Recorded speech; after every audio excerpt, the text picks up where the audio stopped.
Hi, I'm Jessica Lyons, cybersecurity editor with the Register. Thanks for joining us today. I'm joined by Gabe Davis with the U.S. Cybersecurity and Infrastructure Security Agency. Hi, Gabe. Hi, so glad to be here. Thanks for inviting. Thanks for being here. So, Gabe, your title, you're the Acting Risk Intelligence and Operations Section Chief over at CISA. And I understand in that role that you've been heavily involved with CISA's new ransomware vulnerability reporting pilot that started in January 2023, I believe. Tell us about how this works. Absolutely. So the ransomware vulnerability warning pilot was a pilot program that was outlined within the Cyber Incident Reporting for Critical Infrastructure Act of 2022, better known as CISA. And within that legislation, it outlined a program that we were to establish that made direct notifications to organizations that were at risk of exploitation due to vulnerabilities that are commonly used by ransomware actors. So what we do is we proactively look for these vulnerabilities and make notifications to critical infrastructure organizations to let them know that the vulnerabilities in question are in fact being exploited by ransomware threat groups, and that they should remediate those vulnerabilities as soon as possible. And it's free to sign up for this program, right? So the program in and of itself is just a combination of pre-existing initiatives and tools that we have available to us at CISA. It's heavily reliant on the cyber hygiene vulnerability scanning program that we have here at CISA. That program is completely free to organizations. They can sign up for external vulnerability scanning. And what it'll do is it'll provide automated reports to critical infrastructure organizations on new and emerging vulnerabilities as well as pre-existing ones on their network. So that program is free, but we also leverage it as a part of the ransomware vulnerability warning pilot, which uses a combination of that program and also open source tooling as well and industry tools. And so how many critical infrastructure organizations are you sending these warnings to? So we represent all 16 critical infrastructure all critical infrastructure sectors and all the organizations within. So that's everything from K through 12 schooling to hospitals to dams and everything in between. So since the program started last year, can you tell me about some of the successes that you've seen so far? Absolutely. So we've sent out over 1,700 notifications last year, and we had a mitigation rate that's close to 50%. I believe it was about 49%.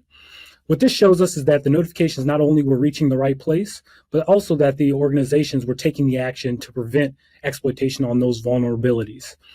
Now, it's completely incumbent upon the organization to make the action, but we as CISA, we want to make sure that we're providing the information that is as readily available as possible, actionable. That way the organization has everything that they need to mitigate the vulnerability and prevent compromise.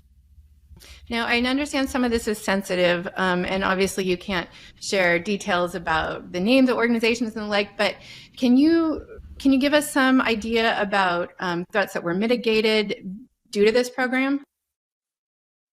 Absolutely. So I'm going to go back to last year when a major disclosure that came out was the Move It vulnerability and major exploitation that occurred related to that vulnerability within that file transfer program. So we were very aware of it, and it had a worldwide impact.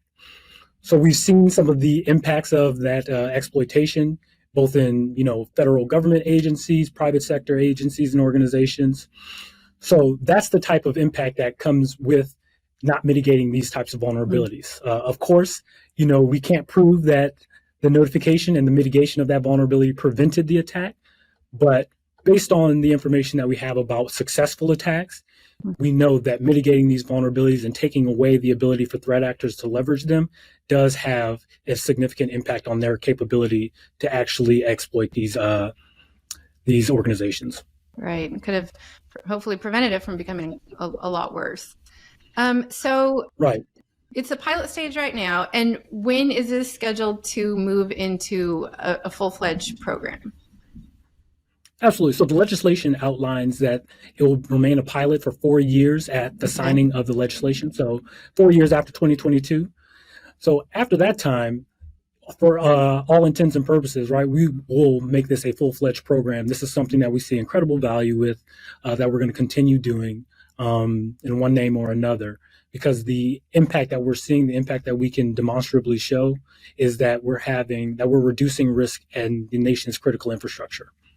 Good. That's so important. I imagine there's some steps that need to be taken between here and there to move to a full-fledged program. Can you tell me about what some of those are?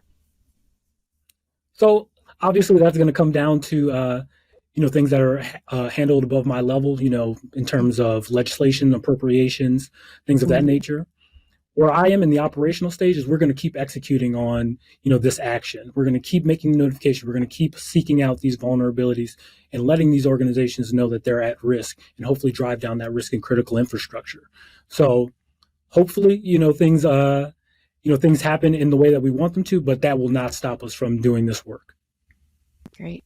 So obviously, ransomware is, as you well know, such a huge problem. We're seeing massive attacks, more targets targeting critical infrastructure lately. This isn't the silver bullet that's going to just get rid of ransomware altogether, but it plays a key part. So can you talk a little bit about the larger picture and the role that this plays in hopefully getting rid of ransomware? Absolutely. So in the spirit of NBA playoff season, I'm going to use the analogy of a full court press, right? We're going to continue doing all the things to try to impact the capability of these threat actors to operate and make it financially and operationally difficult for them to execute on these organizations. So that comes in making notifications and driving down risk by removing vulnerabilities that they like to use. There are other aspects of the legislation that I mentioned before, CISA, that talks about the reporting on actions that do occur, so we can monitor threat actor actions, and we can keep track of the things that they're trying to do in the future, because that can inform us on where we need to pre-position ourselves for things to mitigate, things to prevent, and build in resilience. But also, in combination with that, we're pushing the secure by design, secure by default initiatives. And what that'll do is that will prevent these types of vulnerabilities from being added to these programs and these devices and systems in the first place. So we're kind of doing things to remove and mitigate vulnerabilities and risk that exist today in current systems, but also prevent them from propagating in the future. Great. Well, I wish you best of luck with that. I piggyback on your analogy. I hope it's a slam dunk. And Gabe, thank you so much for joining us today. Really appreciate you inviting me and letting me get the word out, and greatly appreciate all the organizations out there that have worked with CISA and making the country a little bit better and safer for all of us involved. Great.